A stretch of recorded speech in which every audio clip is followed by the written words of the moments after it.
శ్రీ మహాగణాధిపతయే నమః.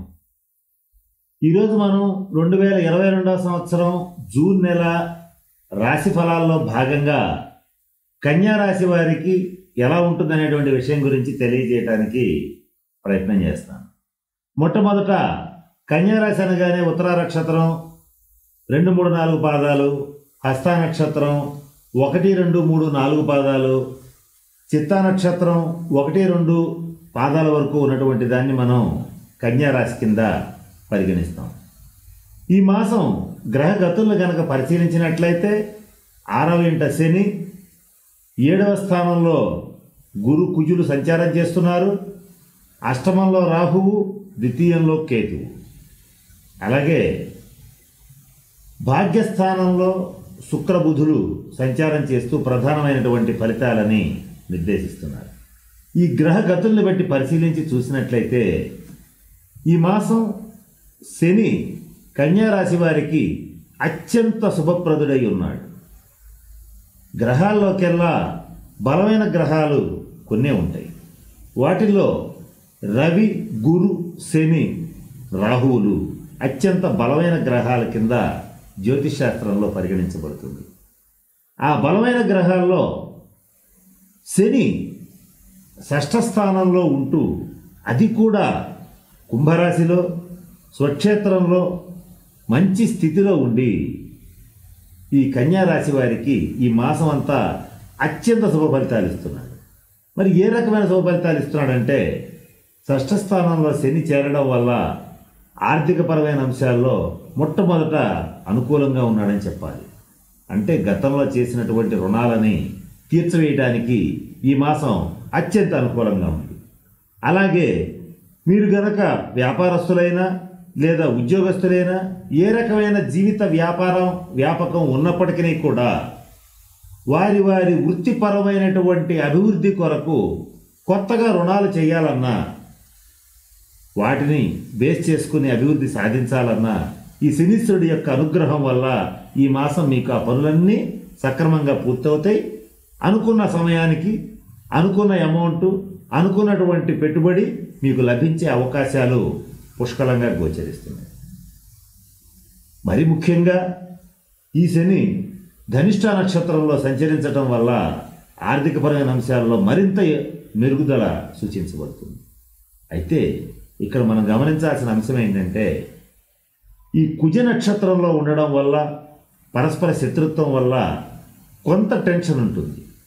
కానీ సహజంగానే ఎటువంటి విపత్కరమైన పరిస్థితుల్లో అయినా కొంచెం ప్రోత్సహించేటువంటి కుటుంబ సభ్యులు కానీ, చక్కగా పాజిటివ్గా ఆలోచించగలిగినటువంటి స్నేహితులు కానీ ఉంటే కన్యా రాశి వారు ఆ కాస్త ఒత్తిడిని సునాయాసంగా ఎదుర్కొని వారు చేసేటువంటి వృత్తి, ఉద్యోగ, వ్యాపార వ్యవహారాల్లో అఖండ విజయాలని నమోదు చేసుకునే అవకాశం ఈ మాసంలో స్పష్టంగా గోచరిస్తుంది. ఇక సప్తమ స్థానంలో ఉన్నటువంటి గురుగ్రహ అనుగ్రహం వల్ల జీవిత భాగస్వామి నుంచి చక్కటి సానుకూలత ఏర్పడుతుంది.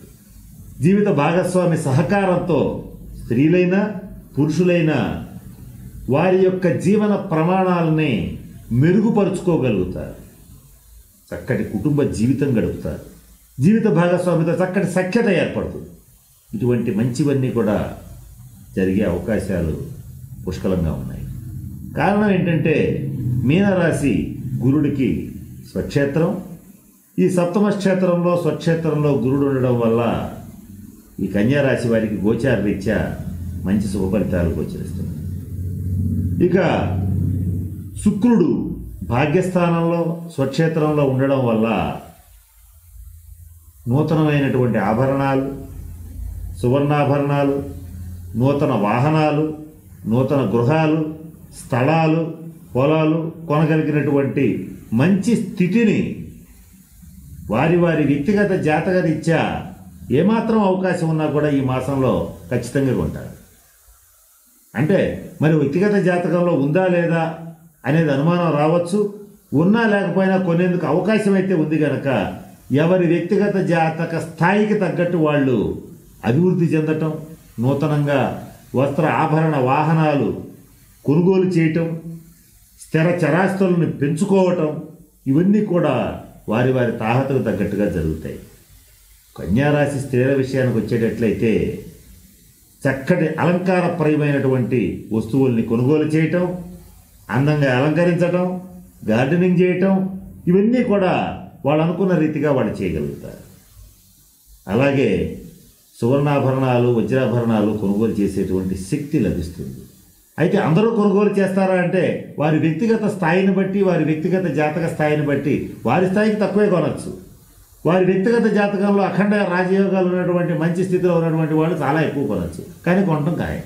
అటువంటి మంచి గ్రహస్థితులు ఈ మాసం శుక్రుడు వీరికి ఇవ్వడం జరుగుతుంది. దానితోడు బుధుడు కూడా అక్కడే చాలా కాలం ఉంటున్నాడు కనుక మంచి శుభ ఫలితాలు ఏర్పడతాయి. ఇవన్నీ బాగున్నాయి, కానీ కొన్ని ఇబ్బందులు కూడా గోచరిస్తున్నాయి.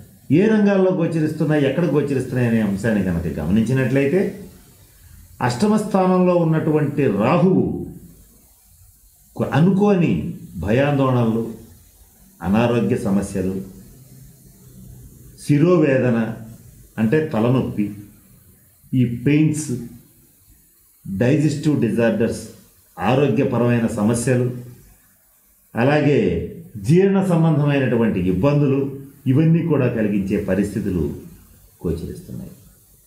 కానీ ద్వితీయ స్థానంలో ఉండేటువంటి కేతువు ఆర్థిక అభివృద్ధిని, ధనప్రాప్తిని, ఉన్నంతలో ఆర్థికంగా ఎదగడానికి అన్ని అవకాశాలను ఇచ్చే పరిస్థితి ఉంది.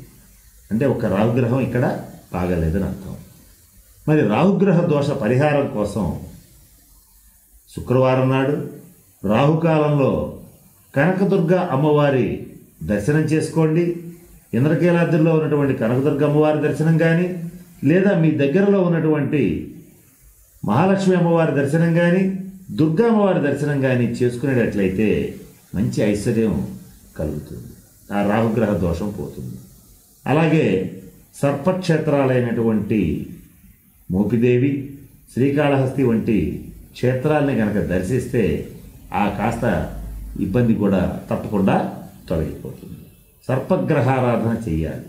ఇవేమీ చేయలేకపోతే కనీసం మీ దగ్గరలో ఉన్నటువంటి పుట్టలో పాలు పోసిన మంచి ఫలితాలు వస్తాయి. అలాగే ఆ పోసిన రోజున మాత్రం కొన్ని నియమాలు పాటించాలి. పొట్లకాయ, కోడిగుడ్డు వంటివి భుజించరాదు. ఏకభుక్తం చెయ్యాలి, అంటే ఒక పూట భోజనం చేయాలి. భూశయనం చెయ్యాలి, అంటే నేల మీద పడుకోవాలి. ఇటువంటి నియమాలను పాటిస్తే రాహువు యొక్క సంపూర్ణ ఫలితాలు ఉంటాయి.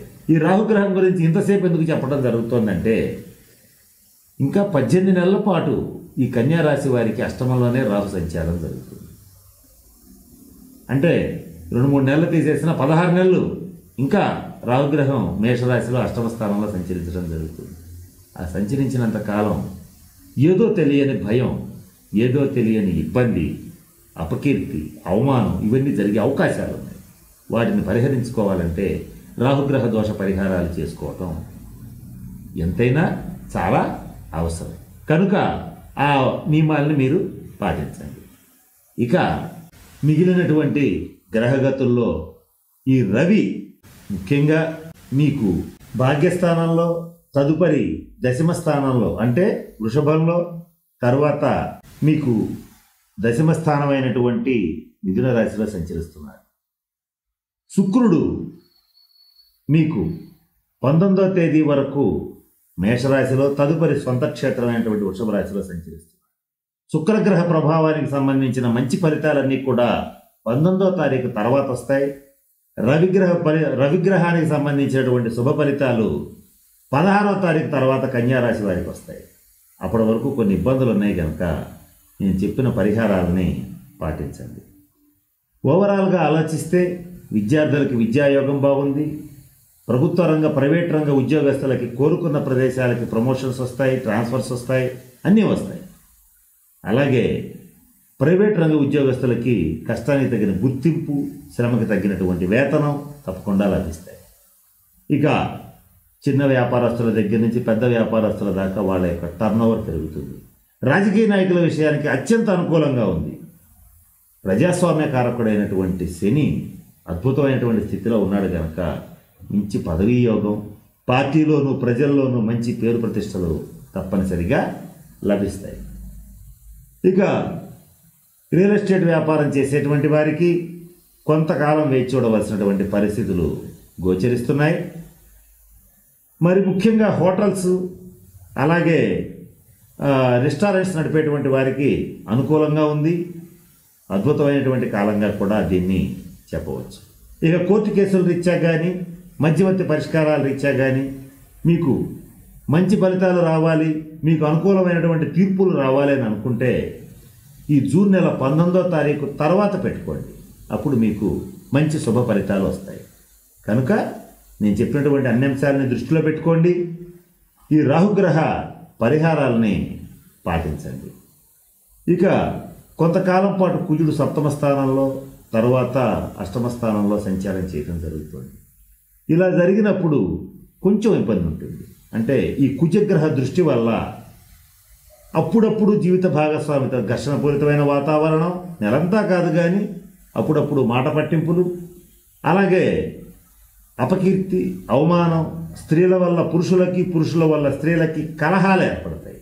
ఇటువంటివి వస్తున్నాయి కనుక సర్పక్షేత్రాలను దర్శించండి. కుజుడు సర్పగ్రహం కనుక కుజరాహువులకి ఒకే పరిహారం దాదాపుగా సరిపోయే పరిస్థితి ఉంది. మిగతా అన్ని గ్రహ గతులు కూడా బాగున్నాయి కనుక ఈ పరిహారాన్ని మీరు పాటించండి. కనుక నేను చెప్పిన అన్ని అంశాలని దృష్టిలో పెట్టుకుని కన్యారాశి వారు చక్కటి ఆయురారోగ్యాలతో అష్టైశ్వర్యాలతో మంచి కుటుంబ జీవితం గడపాలని ఆ పరమేశ్వరుని ప్రార్థిస్తున్నాను. స్వస్తి.